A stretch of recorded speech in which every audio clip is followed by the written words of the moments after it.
এই বাড়িতে ওরা আমার ছেলেকে রেখেছে। সঙ্গুল ম্যাডাম, পুলিশ কেন? কি হয়েছে? সরে যাও উমরান, সরো।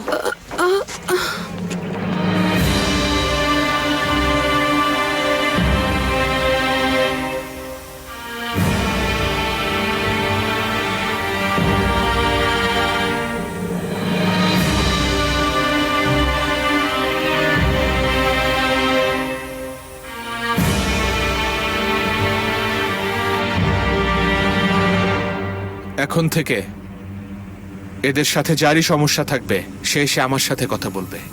Is it clear?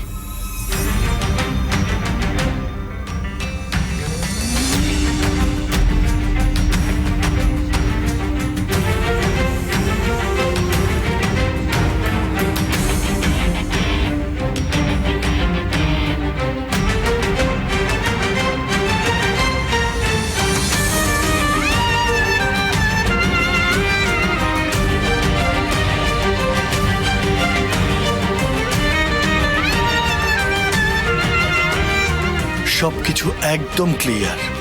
সদরুদ্দিন সাহেব,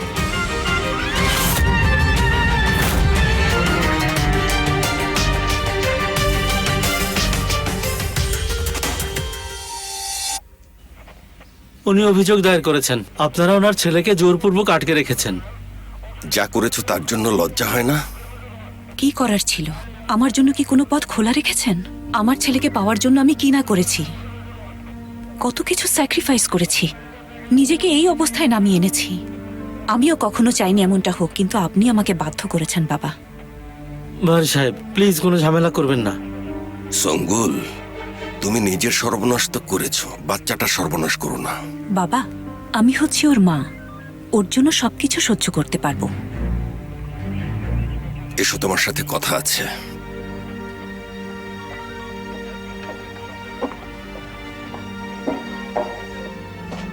ছেলে হয়ে বাবার সাথে ও কিভাবে এমন বিশ্বাসঘাতকতা করতে পারলো? মুস্তফা, মানে মুস্তফার কারণে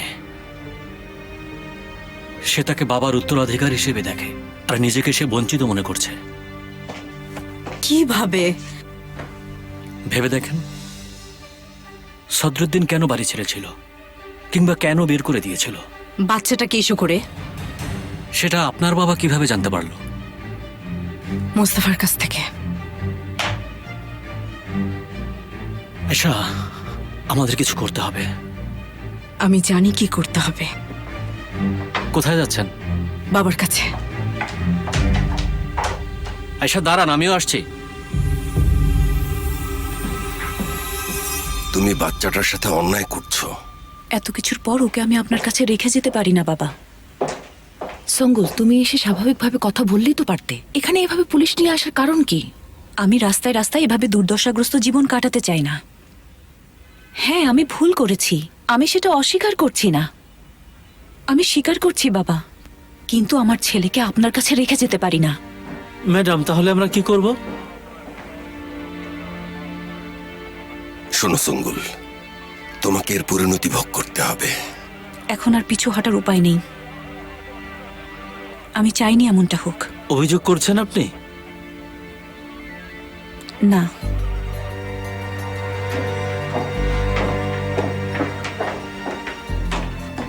আমার সোনা বাবা, আমার জান, আমি এসে গেছি সোনা, এসে গেছি। আমার জান, আমার পাখি হাসান ইয়ামুর।